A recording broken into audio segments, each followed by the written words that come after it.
తనను అసెంబ్లీ గేటును కూడా తాకనీయమని కొందరు మాట్లాడారని, కానీ అసెంబ్లీ గేటును తాకడం కాదు, గేట్లు బద్దలు కొట్టుకొని వెళ్లాలని ఏపీ ఉప ముఖ్యమంత్రి పవన్ కళ్యాణ్ అన్నారు. పిఠాపురంలో నిర్వహించిన వారాహి సభలో ఆయన మాట్లాడుతూ గేటును తాకడం కాదు, బద్దలు కొట్టుకొని వెళ్తామని టీడీపీ నేత వర్మ ముందే చెప్పారని అన్నారు.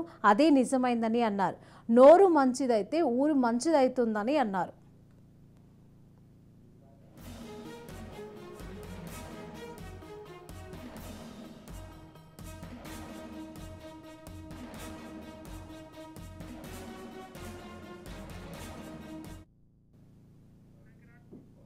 తాను పిఠాపురం వాస్తవ్యుడనని ఉప ముఖ్యమంత్రి అన్నారు. ఇక ఈ ప్రాంతంలో 3 ఎకరాలు కొనుగోలు చేసి రిజిస్ట్రేషన్ చేయించుకున్నానని చెప్పారు.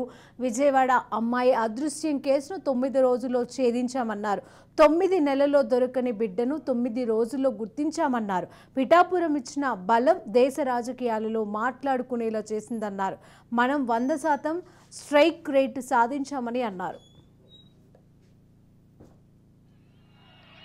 పురోహితిగా తల్లి ఏం చెప్పిందంటే, నాన్న సీఎం కాదు కానీ నువ్వు డిప్యూటీ సీఎం అవుదు కానీ నా మాటను. అలాగే తల్లి, నువ్వు ఏది ఇస్తే అంత.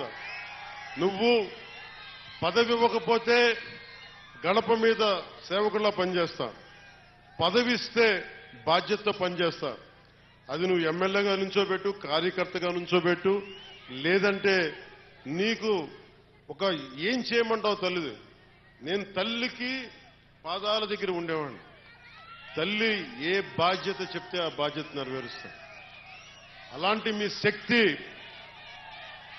ఈ రోజున మీరు అనుకున్న శక్తి డిప్యూటీ సీఎంగా చేసింది. ఇది అందరూ అడుగుతున్నారు, ఎలా ఉంది డిప్యూటీ సీఎం అయితంటే. నాకు 2 తెలియదు. నాకు అపజయం తెలియదు, విజయం తెలియదు. అలాగే నాకు పదవి ఉన్నప్పుడు ఎలా ఉంటుందో తెలియదు, పదవి లేనప్పుడు ఎలా ఉంటుంది. నేను అన్నిట్లో ఎప్పుడు సామాన్యంగానే ఉంటాను. పదవి లేనప్పుడు రాజాలాగే ఉన్నా, పదవి ఉన్నప్పుడు కూడా రాజాలాగే ఉన్నా.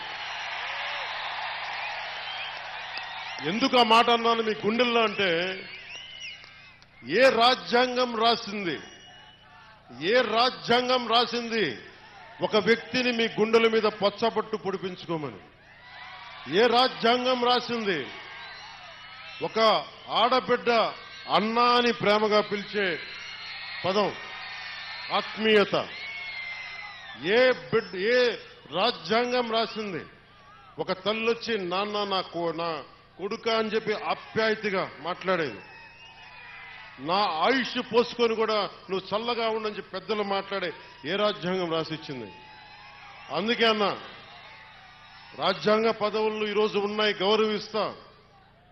ఇందాక నుంచి మాట్లాడుతున్నా, గుర్తుంది, చంపేస్తున్నాను. నన్ను పిలిపిస్తాను, మీ అందరిని పిలిపిస్తాను. ఏ రాజ్యాంగ